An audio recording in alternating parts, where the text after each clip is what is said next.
Hello बच्चों, welcome back to my channel commerce अड्डा institute. तो चलिए बेटा, आज की क्लास में हम लोग मैक्रो इकोनॉमिक्स पढ़ते हैं, जिस चैप्टर का नाम है मनी।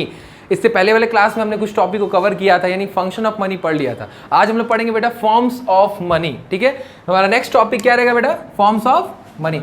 मनी कितने फॉर्म्स के बेटा होते हैं, जरा ध्यान दीजिएगा। यहाँ पर बेटा 4 फॉर्म्स के हमारे मनी दिख रहे हैं बेटा, दिख रहे हैं बेटा। पहले फॉर्म्स का नाम क्या है बेटा?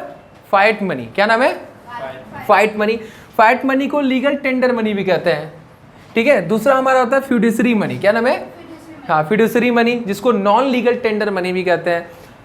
थर्ड हमारा है फुल बॉडेड मनी। क्या नाम है बेटा? Full bodied money. And fourth है बेटा हमारा क्रेडिट मनी। बात समझिएगा। तो चलिए पहले हम लोग पढ़ते हैं बेटा फिएट मनी पढ़ते हैं। जो हमारा फिएट मनी है ये क्या होता है? ध्यान देगा प्रिया, ये मनी के फॉर्म्स है। कितने कितने प्रकार के मनीज होते हैं हमारे पूरे इकोनॉमी में। तो फिएट मनी जो हमारा होता है, ये कैसा मनी होता है जो आरबीआई इशू करता है। आपको पता है आरबीआई इशू करती है, लेकिन उस करेंसी को इशू करने के लिए ऑर्डर कौन देता है? गवर्नमेंट देती है। कौन देती है बेटा?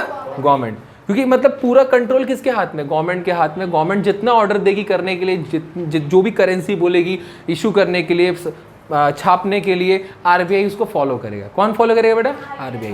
देखिए लिखा भी है, which is issued by the order and authority of the government to the RBI. ये आरबीआई को गवर्नमेंट अथॉरिटी देती है या फिर उसको परमिशन देती है, ऑर्डर देती है कि तुम्हें करेंसी छापना है। तो वो जो आरबीआई करेंसी छापती है, जो ऑर्डर गवर्नमेंट ने दिया है, उस मनी को कहते हैं फिएट मनी। क्या कहते हैं बेटा? फिएट मनी कहते हैं। क्लियर हो गया? समझ में आ गया? एक चीज और जान लीजिएगा बेटा, इसको लीगल टेंडर मनी क्यों कहते हैं? अभी हम इसको आगे पढ़ाएंगे, लीगल डेफिनेशन ऑफ मनी पढ़ाएंगे, तो उसमें हम क्लेरिफाई करेंगे कि लीगल टेंडर मनी क्या होता है। बस आप एक समरी जान लीजिए कि लीगल टेंडर मनी हम उसे कहते हैं जिसको लॉ कहता है कि हाँ ये मनी है। Law say that this is money, this is called legal tender money. जिसको लॉ ने कहा, जिसको कानून ने कहा है कि हाँ ये पैसा है, समझ गए, उसको कहते हैं लीगल टेंडर मनी। क्या कहते हैं बेटा? तो हमारा जो फिएट मनी होता है, जिसको आरबीआई इशू करती है, आरबीआई छापती है, वो लीगल टेंडर मनी होता है। हर जगह एलिजिबल होता है, हर जगह अलाउड होता है, पूरा फुल परमिशन के साथ, फुल अथॉरिटी के साथ। समझ में आया बेटा मेरा? दूसरा हमारा होता है फिड्यूसरी मनी। फिड्यूसरी मनी एक ऐसा मनी होता है जो नॉन लीगल टेंडर मनी होता है। ये लीगली नहीं होता है, ये लीगल नहीं होता है, ये लॉ इसको नहीं कहता है कि हाँ ये मनी है, लेकिन ये हमारी इकोनॉमी में चलता है। वो भी कब चलता है? पेयर और पेई के परमिशन की वजह से। जब पेयर और पेई जब एक दूसरे से एग्रीड है, म्यूचुअल ट्रांजैक्शन करने के लिए, म्यूचुअली एक दूसरे से शेयर करने के लिए एग्रीड है पेयर और पेई, तभी हमारा क्या हो पाएगा? एक्सचेंज हो पाएगा, अदरवाइज नहीं हो पाएगा। तो इसका मतलब ये जो फिड्यूसरी मनी होता है, कैसा मनी होता है कि पेयर और पेई के परमिशन की वजह से ही एक दूसरे से एक्सचेंज होता है, अदरवाइज नहीं हो सकता। जैसे यहां लिखा भी है, देखिए, which are accepted as a medium of exchange. Medium of exchange के तौर पे हम इसको एक्सचेंज करता है। कौन करता है? Of the trustful relation. एक रिलेशन, एक विश्वास की वजह से ये चलता है। बिना विश्वास के कोई एक्सचेंज नहीं कर सकता बेटा। बिना विश्वास के बेटा कोई भी एक्सचेंज नहीं कर सकता। जैसे एग्जांपल में क्या हो सकता है? चेक। चेक जो होता है बेसिकली कई लोग एक्सेप्ट करते, कई लोग एक्सेप्ट नहीं करते। करते हैं? आप हमें बताइए, जो हमारा जो चेक होता है, अगर हम किसी को चेक देंगे, चेक हम किसी को देंगे बेटा प्रिया, तो क्या सब लोग एक्सेप्ट करेंगे? कुछ लोग एक्सेप्ट करते, कुछ लोग एक्सेप्ट नहीं करते हैं बेटा। समझ गए? तो ये कैसे चलता है? जब सामने वाला एग्रीड हो गया, सामने वाला बोला कि हाँ ठीक है दे दो, हम एक्सेप्ट कर लेंगे, तब हम उसको दे सकते हैं, अदरवाइज हम नहीं दे सकते। तो ये नॉन लीगल टेंडर मनी है। समझ गए? लीगल टेंडर मनी जैसे कि हम उसको पहले वाला बताया था, वो ऐसा होता है कि हर जगह एलिजिबल होता है, यूनिवर्सल एप्लीकेशन होता है। लेकिन नॉन लीगल टेंडर मनी होता है, ये एक दोनों के विश्वास पे डिपेंड करता है, म्यूचुअल रिलेशन पे डिपेंड करता है, पेयर और पेई के। जब दोनों एग्री होंगे तब एक दूसरे से मीडियम ऑफ एक्सचेंज हो पाएगा, अदरवाइज नहीं हो पाएगा। हमने एग्जाम्पल दिया चेक का, कि चेक हम किसी को देते हैं तो कई लोग एक्सेप्ट नहीं करते, बोला नहीं मुझे कैश दो, मुझे पैसा दो, हम चेक नहीं लेंगे। बोलते कि नहीं बोलते? अब कुछ लोग एक्सेप्ट करते हैं, ठीक है, जो मानते हैं कि हाँ ठीक है भाई हम तुम्हारे विश्वास कर रहे हैं, मुझे चेक दे दो। एक और होता है बेटा demand draft. Demand draft basically एक ऐसा ड्राफ्ट होता है बेटा ना, कि जैसे ये भी चेक की तरह होता है, लेकिन इसमें क्या डिफरेंस है?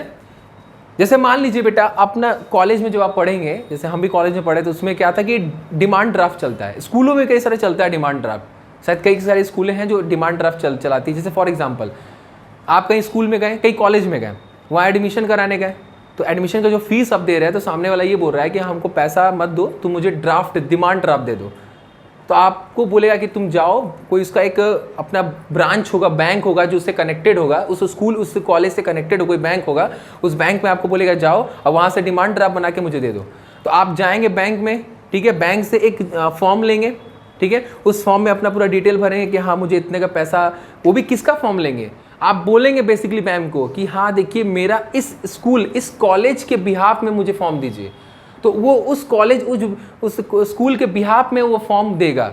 आपको बोलना पड़ेगा कि हमको किस स्कूल के किस पर्पस से चाहिए, किसके बिहाफ में चाहिए। तो बिहाफ में जब बोलेंगे तो उस बिहाफ में आपको उसका फॉर्म देगा बैंक, आप उसमें फिलअप करेंगे, उसमें पैसा देंगे, ठीक है, पैसा दे देंगे, फॉर्म जमा कर देंगे।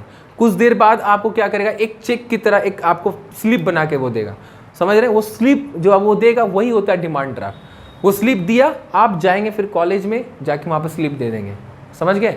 वो डिमांड ड्राफ्ट वो कॉलेज वाला लेगा और वो कॉलेज वाला लेने के बाद क्या कर लेगा, उसके पास कोई होगा पासवर्ड या उससे अकाउंट लिंक होता है, देखेगा कि हाँ मेरे खाते में पैसा आ चुका है, बैंक वो डाल देती है। डिमांड ड्राफ्ट में क्या होता है, जब वहाँ बैंक में जमा करेंगे ना तो उस कॉलेज के पैसा उसके अकाउंट में चला जाता है। समझ में आया कि नहीं बेटा। तो ये चेक की तरह होता है, लेकिन पूरी तरह चेक नहीं है। समझ में आया। चेक क्या होता है, डायरेक्ट आप काट के चेक किसी को दे देते हो। डिमांड ड्राफ्ट में क्या होता है कि बैंक के पास जाते हो कि जिसके बिहाफ में आपको बनाना है उसका नाम लेके बोलते हो, फॉर्म भरते हो, पैसा देते हो, फिर उसको आपको एक स्लिप बना के देता है, वो होता है डिमांड ड्राफ्ट। क्लियर हो गया। तो ये जो भी हो रहा है बेटा, चेक है, डिमांड ड्राफ्ट है, ये कोई भी एक्सेप्ट जल्दी नहीं करता है। जो आप पे विश्वास करता है, जो कुछ लोग एक्सेप्ट करने वाले होते हैं तभी करते हैं, अदरवाइज नहीं करते हैं। तो इसीलिए ये इसको कहते हैं फ्यूडिशरी मनी। क्या कहते हैं बेटा इसको, समझ में आया कि नहीं आया। तो दो अभी हमने बताया, फिएट मनी जिसको आरबीआई इशू करती है गवर्नमेंट के ऑर्डर पे। किसके ऑर्डर पे बेटा, गवर्नमेंट के ऑर्डर पे। और दूसरा होता है हमारा फ्यूडिशरी मनी, जो हमारा नॉन लीगल टेंडर मनी होता है, लॉज को नहीं कहती है मनी है, ये रिलेशन पे डिपेंड करता है। ठीक है, यहाँ तक कर लीजिए, फिर आगे चलते बेटा। उसके बाद हमारा नेक्स्ट फॉर्म्स ऑफ मनी हमारा क्या है, फुल बॉडेड मनी और क्या बेटा आपका क्रेडिट मनी। क्या क्या बेटा आयुष, फुल बॉडेड मनी और क्रेडिट मनी। जरा देखिए बेटा प्रिया, फुल बॉडेड मनी किसको कहते हैं और क्रेडिट मनी, ध्यान दीजिएगा बेटा। फुल बॉडेड मनी हम उसको कहते हैं ना, फॉर एग्जांपल मान लीजिए बेटा, इधर देखिए सब यहाँ देंगे 5 रुपए के सिक्के को, मान लीजिए जो बेटा 5 रुपए का जो सिक्का होता है, उस 5 रुपए के सिक्के को बनाने में जो खर्चा आया है वो भी 5 रुपये आया है। बात समझ आ रहा है बेटा। यहाँ हमने ये बोला है कि फुल बॉडेड मनी का मतलब होता है, प्रिया ध्यान देंगे, फुल बॉडेड मनी का मतलब ये होता है बेटा कि ऐसा मनी जिसको बनाने में जितना खर्चा आया है, जिसको बनाने में जितना खर्चा आया है उसकी मार्केट वैल्यू भी सेम है। उसकी मार्केट वैल्यू क्या है बेटा, सेम है। जैसे 5 रुपए के सिक्के को बनाने में खर्चा आया 5 रुपया, कितना आया बेटा 5 रुपया। कितना खर्चा आया 5 रुपया ही खर्चा आया। तो बेटा उसको कहते हैं full bodied money. Full bodied money का मतलब होता है, फुल बॉडेड मनी का मतलब ये होता है बेटा जिस पैसे को बनाने में जितना भी खर्चा बेटा आया है, ठीक है, उसकी मार्केट वैल्यू भी क्या होती है, एज इट इज सेम होती है। जैसे यहाँ पे डेफिनेशन बहुत अच्छा लिखा है, ध्यान दीजिएगा। Full bodied money refers to money in terms of coin, in terms of प्रिया कॉइन्स हुज कॉमोडिटी वैल्यू, ध्यान दीजिएगा बेटा कॉमोडिटी वैल्यू, ये वर्ड्स आप लोग एग्जाम में यूज करिए। Whose commodity value is equal to the money value, is equal to the money value. इसका मतलब क्या है कि कॉमोडिटी वैल्यू जो होता है वो मनी वैल्यू के इक्वल है, तो उसको हम लोग फुल बॉडेड मनी कहते हैं। इसका मतलब ये बेटा ध्यान दीजिएगा, कॉमोडिटी वैल्यू हम किसको कहते हैं अनुष्का, कॉमोडिटी वैल्यू हम बेटा उसको कहते हैं जो पैसे को बनाने में जितना खर्चा आ रहा है बेटा ना, उसको कौन सा वैल्यू कहेंगे, कॉमोडिटी वैल्यू। जो पैसे को बनाने में जितना खर्चा आ रहा है उस वैल्यू को कहते हैं कॉमोडिटी वैल्यू। जैसे 5 रुपए के सिक्के को बनाने में कितना खर्चा आया, 5 रुपए आया ना खर्चा बेटा, तो जो खर्चा है ना उस वैल्यू को कहेंगे कॉमोडिटी वैल्यू। और मनी वैल्यू किसको कहते हैं, जिस पैसे को बनाने में जितना खर्चा है उसकी जो वैल्यू मार्केट में है, उसकी वैल्यू जो मार्केट में है बेटा उसको मनी वैल्यू कहते हैं। तो कहने का मतलब ये है बेटा, फुल बॉडेड मनी मतलब ये होता है जिस पैसे को बनाने में जितना खर्चा आया उसकी वैल्यू भी मार्केट में क्या एज इट इज सेम है। एज इट इज क्या है बेटा, सेम है। उसको कौन सा मनी कहते हैं, फुल बॉडेड मनी कहते हैं। क्लियर हुआ कि नहीं हुआ। यानी कॉमोडिटी वैल्यू का मतलब क्या होता है, जिस पैसे को बनाने में जितना खर्चा आ रहा है उसको कॉमोडिटी वैल्यू कहते हैं। मनी वैल्यू किसको कहते हैं, जिस पैसे को बनाने में जितना खर्चा है उसकी जो मार्केट वैल्यू होती है ना, प्राइस, जैसे 5 रुपया है ना, सिक्के का क्या है 5 रुपया, तो वो है मनी वैल्यू। जब दोनों इक्वल होती है बेटा तो उसको क्या बोलते हैं, फुल बॉडेड मनी कहते हैं। एंड लास्ट बेटा आपका क्रेडिट मनी। क्रेडिट मनी में क्या होता है बेटा ना कि यहाँ पर आपका कॉमोडिटी वैल्यू कम होता है मनी वैल्यू के कंपेयर में। कॉमोडिटी वैल्यू क्या होता है बेटा? कम होता है आयुष मनी वैल्यू कंपेयर में। इसका मतलब क्या होता है प्रिया? कॉमोडिटी वैल्यू बेटा कम होता है मनी वैल्यू कंपेयर में। इसका मतलब ये होता है कि जिस पैसे को, मान लीजिए 5 रुपये का सिक्का है, 5 रुपये क्या है बेटा? कॉइन है। उस कॉइन को बनाने में बेटा वैल्यू पता कितना आ रहा है? उस कॉइन को बनाने में आ रहा है 1 रुपया खर्चा। कितना आ रहा है? 1 रुपया खर्चा आ रहा है। बट वो कॉइन है कितने का? 5 रुपये का। बात समझ आ रहा है? खर्चा कितना आया है? 1 रुपया। तो वो है कॉमोडिटी वैल्यू। कम है कि नहीं? बनाने में कितना खर्चा है? 1 रुपया, वो कॉमोडिटी वैल्यू। लेकिन उसका मार्केट में वैल्यू कितना है? 5 रुपया, वो है मनी वैल्यू। जब आपका मनी वैल्यू कॉमोडिटी वैल्यू से ज्यादा होता है बेटा तो उसको कहते हैं क्रेडिट मनी। क्या कहते हैं? जैसे आपका पेपर नोट होता है ना, बेसिकली 500 का नोट हो गया, 100 का नोट हो गया, तो उसको बेसिकली आप एज्यूम करो कितना बनाने में खर्चा आएगा। मान ली 100 का नोट है, उसको बनाने में कितना खर्चा है? 20 रुपये 30 रुपये, मान ली फॉर एग्जाम्पल 20-30 रुपये जितना भी आएगा, तो 100 रुपये से कम है कि नहीं? यानी 100 रुपये का नोट बना रहे, खर्चा आ रहा 20 रुपया, एज्यूम करिए 20 रुपये खर्चा आ रहा बेटा, तो इसका मतलब उसका मार्केट वैल्यू ज़्यादा है कि नहीं? 100 रुपये है, तो उसको कौन सा मनी कहेंगे? कौन सा मनी कहेंगे? क्रेडिट मनी कहेंगे। समझ में आ गया बेटा? यानी हमने फॉर्म्स ऑफ मनी में 4 फॉर्म्स पढ़े। पहला fiat money, fiduciary money, full bodied money और क्रेडिट मनी। देखिए फिएट मनी का मतलब क्या होता है? फिएट मनी का फिर से बता दें। फिएट मनी का मतलब ये होता है कि ऐसा मनी जिसको आरबीआई इशू करती है गवर्नमेंट के ऑर्डर पे। किसके ऑर्डर पे बेटा? गवर्नमेंट के ऑर्डर पे आरबीआई इशू करती है। बिना गवर्नमेंट ऑर्डर दिए आरबीआई इशू डायरेक्ट नहीं कर सकती। तो बेटा जब आरबीआई ने इशू कर दिया, मार्केट में सप्लाई हो गया, सबके पास पैसा आ गया, ठीक है, और उस पैसे को कहीं भी अगर हम लेके जा रहे हैं ना, तो हर कोई एक्सेप्ट करेगा। क्या उसको कोई एक्सेप्ट ऐसा है कि नहीं करेगा? सब एक्सेप्ट करेगा, 100% एक्सेप्ट करेगा। इसीलिए बेटा इस फैट मनी को हम लीगल टेंडर मनी भी कहते हैं। क्या कहते हैं बेटा? ये लीगली प्रूफ है, लीगली कहा गया है कि ये जो भी 5 रुपया है, 100 रुपया है, ये लॉ ने कहा है कि यही मनी है, इसको सब कोई एक्सेप्ट करेगा। इसलिए इसको फिएट मनी भी कहते हैं और लीगल टेंडर मनी भी कहते हैं। फिड्यूसरी मनी के बारे में हमने क्या बताया था? फिड्यूसरी मनी के बारे में हमने ये बताया था कि ऐसा मनी जिसको कुछ लोग एक्सेप्ट करते हैं, कुछ लोग नहीं करते हैं। बताया था ना? जैसे चेक, डिमांड ड्राफ्ट, कुछ लोग एक्सेप्ट करते हैं, कुछ लोग नहीं करते हैं। तो इसको लॉ ने कहा है कि भाई देखो, हमने नहीं कहा है कि ये मनी है, ये आप एक दूसरे के विश्वास पे एक्सचेंज कर सकते हैं। म्यूचुअल रिलेशन होना चाहिए पेयर और पेई के बीच में, तब जाके वो एक्सचेंज होगा, अदरवाइज नहीं होगा। तो उस टाइप के मनी को हम कहते हैं फिड्यूसरी मनी। ये लॉ ने कहा है कि हमने तो नहीं कहा है कि ये मनी है, इसलिए इसको नॉन लीगल टेंडर मनी कहा जाता है।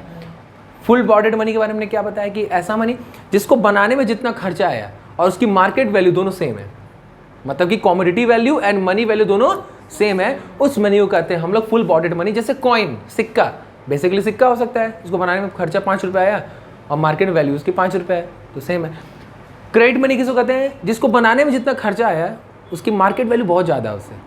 जैसे मान लीजिए 100 का नोट है, उसको बनाने में खर्चा आया 20 रुपये और मार्केट वैल्यू कितनी है? 100। तो भाई वो कौन सा मनी हो गया? Credit money. क्लियर हो गया? समझ में आया बेटा? ये फॉर्म्स ऑफ मनी यहाँ तक नोट के लिए आगे चलते हैं। चलिए बेटा, अब उसके बाद बेटा हम लोग पढ़ते हैं लीगल डेफिनेशन ऑफ मनी। हमारा जो मनी है उसके बारे में क्या कहा गया है बेटा? मनी को लॉ ने डायरेक्टली बोला है कि जो हमारा नोट है, पेपर कॉइन्स है, वो उसको क्या लॉ ने कहा है कि दिस इज मनी। और लॉ ने जब कह दिया बेटा तो वो हर जगह अप्लीकेबल है, हर जगह यूज होगा बेटा। दिस इज कॉल्ड, ये जरिया है मीडियम ऑफ एक्सचेंज का। जैसे लॉ ने क्या कहा है? Money is what the law से इज मनी। लॉ ने क्या कहा है? कि लॉ ने ये कहा है कि law says is a money, मतलब लॉ ने ये कहा है कि दिस इज मनी, ये पैसा है, अब इसको हर जगह यूज करो। अगर लॉ ने कह दिया बेटा तो हर जगह अप्लीकेबल है। समझ गए मेरी बात? क्लियर हो गया? समझ में? अब ये देखिए लीगल जो हमारा डेफिनेशन जो लॉ ने कहा कि हाँ दिस इज मनी, अब इसके बारे में 2 टाइप्स में डिफाइन किया गया है बेटा हमारा लीगल मनी के बारे में। एक तो होता है लीगल टेंडर मनी और एक होता है नॉन लीगल टेंडर मनी, जिसको हम लोग ऑप्शनल मनी भी कहते हैं या फिड्यूसरी मनी भी कहते हैं, जो अभी हमने पढ़ा। कई जगह एक्सेप्टेड होता है, कई जगह एक्सेप्टेड नहीं होता है, क्योंकि वो म्यूचुअल रिलेशन पे डिपेंड करता है। बताया था हमने ना? और ये हमारा जो फर्स्ट है हमारा जो लीगल टेंडर मनी है, उसको डायरेक्टली लॉ ने कहा है कि दिस इज मनी, है ना, और ये हर जगह अप्लीकेबल है। इसको हम लोग फिएट मनी भी कहते हैं। इसके भी 2 टाइप्स होते हैं बेटा, लिमिटेड लीगल टेंडर मनी और एक होता है अनलिमिटेड लीगल टेंडर मनी। इसका एक छोटा सा समरी हम आपको देते हैं। लिमिटेड लीगल टेंडर मनी हम उसको कहते हैं जिसको एक लिमिटेड टाइम तक ही हम इसको यूज कर सकते हैं। जैसे फॉर एग्जांपल आप गए बेटा शोरूम में कार खरीदने के लिए, कार का दाम है बेटा 5 लाख। आप चाहते हो कि ऑन रोड खरीदो, ऑन रोड मतलब ऑन टाइम पेमेंट करना चाहते हो, आयुष ऑन टाइम खरीदना चाहते हो, तो एक बात बताओ प्रिया, अगर आप कार खरीद रही है बेटा और उसका प्राइस है बेटा 5 लाख, तो क्या आप उस सामने वाले को एक एक का सिक्का 5 लाख तक दोगी? क्या वो एक्सेप्टेड होगा? तो उसी को बेटा हम लोग क्या करते हैं, limited legal tender money. Limited legal tender money का मतलब होता है कि जो हमारा ऐसा मनी जो एक लिमिटेड टाइम तक यूज होता है, एक लिमिट तक यूज होता है, उससे ज्यादा लिमिट तक यूज नहीं हो सकता बेटा, कोई एक्सेप्ट नहीं करेगा, समझ गए। और अनलिमिटेड टेंडर मनी क्या होता है, जैसे पेपर नोट होता है ना, 100 का नोट, 50 का नोट, उसका अगर आपका अमाउंट होगा ना तो वो एक्सेप्टेड होगा, बट अगर कॉइन्स को दिया जाए तो एक्सेप्टेड नहीं होगा। तो हमारा लिमिटेड लीगल टेंडर में क्या आ सकता है, कॉइन आएगा, और इसमें क्या आएगा बेटा आपका नोट आएगा, पेपर नोट आएगा, समझ आ गया। यहां तक करिए, उसके बाद उसको डेफिनेशन देते हैं। चलिए बेटा, अब उसके बाद बेटा हम लोग ये पढ़ते हैं, यानी लीगल डेफिनेशन ऑफ मनी। हमने आपको बताया कि लीगल डेफिनेशन ऑफ मनी क्या है, कि जिसको लॉ ने बताया कि ये मनी है, ठीक है, जिसको कोई भी ट्रांजेक्शन में हम एक मीडियम के थ्रू यूज करते हैं, एक जरिया है हमारा, ठीक है, मनी को यूज करने का। अब हमारा जो लीगल टेंडर मनी है बेटा, वो 2 टाइप्स का होता है, एक होता है लिमिटेड लीगल टेंडर मनी, एक होता है unlimited legal tender money. Limited legal tender money हम उसको कहते हैं बेटा कि एक ऐसा मनी जिसको एक लिमिट तक हम यूज कर सकते हैं, उससे ज्यादा हम यूज नहीं कर सकते। जैसे एग्जांपल में क्या हो सकता है, कॉइन्स मान लीजिए बेटा आप जाते हैं कहीं दुकान पे, मान लीजिए आप जाते हैं कार खरीदने, 4 व्हीलर खरीदने, तो 4 व्हीलर आपने खरीदा 5 लाख का, तो क्या 5 लाख का पेमेंट आप एक एक का सिक्के में करोगे आप? क्या सामने वाला एक्सेप्टेड करेगा? नहीं करेगा बेटा। तो एक लिमिट तक हम कॉइन्स को यूज कर सकते हैं, उस लिमिट तक यूज करने वाले मनी को बेटा हम कहते हैं लिमिटेड लीगल टेंडर मनी। समझ में आया? क्लियर हो गया बेटा? अनलिमिटेड लीगल टेंडर मनी ये होता है कि ऐसा मनी जिसको हम अनलिमिटेडली हम उसको यूज कर सकते हैं। जैसे फॉर एग्जांपल हमने बताया पेपर नोट्स बेटा हमने बताया था कि 10 का नोट हो चाहे 50 का नोट हो, अगर वो नोट्स हमारे पास है तो सामने वाला उसको प्रॉपर एक्सेप्ट करेगा, ठीक है। 5 लाख 2 लाख आपको पे कर रहे हो तो प्रॉपर उसको आप पे करोगे ना, तो उसको सामने वाला एक्सेप्ट करेगा, तो उसको आप अनलिमिटेडली अब यूज कर सकते हो कि नहीं कर सकते हो बेटा? उसको हम लोग क्या बोलेंगे, अनलिमिटेड लीगल टेंडर मनी। तो हमारे ये 2 टाइप्स के हमारे लीगल टेंडर मनी होता है, लिमिटेड लीगल टेंडर मनी, एक होता है unlimited legal tender money. Limited legal tender money हम उसे कहते हैं जिसको एक लिमिट तक यूज कर सकते हैं, अनलिमिटेड लीगल टेंडर मनी उसको कहते हैं जिसको हम लोग लिमिट से ज्यादा यूज कर सकते हैं। यहां तक बेटा नोट कर लीजिए, उसके बाद नॉन लीगल टेंडर मनी पढ़ते हैं, ठीक है। चलिए बेटा, अब नेक्स्ट टॉपिक बेटा, उसके बाद यानी अगला हम पॉइंट पढ़ रहे हैं, हमने लीगल टेंडर मनी बता दिया, अब हम लोग पढ़ेंगे नॉन लीगल टेंडर मनी। उसका डेफिनेशन बेटा देखिए क्या है।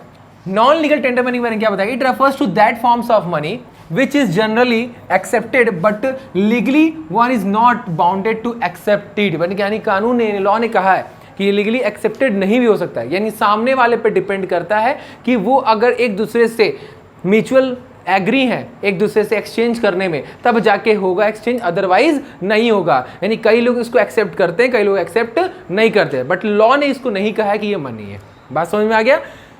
तो इसको कहते हैं नॉन लीगल टेंडर मनी, इसलिए इसको ऑप्शनल मनी भी कहते हैं, और इसका फ्यूडिशरी मनी भी इसको कहा जाता है, जिससे पहले हमने आपको पढ़ाया फॉर्म्स ऑफ मनी में। जैसे एग्जांपल में इसमें क्या क्या दिया बेटा, चेक दिया है, बैंक ड्राफ्ट दिया है। हम आपको बताए थे कि चेक हम देते हैं तो कुछ लोग एक्सेप्ट करते हैं, कुछ लोग एक्सेप्ट नहीं करते। इसलिए डिमांड बैंक ड्राफ्ट होता है, कुछ लोग एक्सेप्ट करते हैं, कुछ लोग एक्सेप्ट नहीं करते।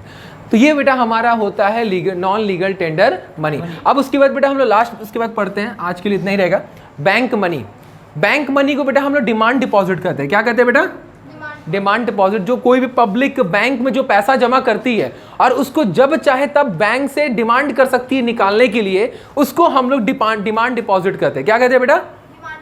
ऐसा डिपॉजिट जिसको मैं जमा कर रहा हूं और उसको जब चाहूं मैं उसको विड्रॉ कर सकता हूं डिमांड करके बैंक से, उसको मैं कहता हूं demand deposit. It is also known as, this is called bank money. जो कमर्शियल बैंक में हम जमा करते हैं और उसको जब चाहता है हम उसको विड्रॉ कर सकते हैं बैंक से डिमांड करके, उसको कहते हैं हम लोग बैंक मनी या डिमांड डिपॉजिट। डिमांड डिपॉजिट बेटा, ड्राफ्ट अलग होता है बेटा, डिमांड डिपॉजिट, ठीक है बेटा।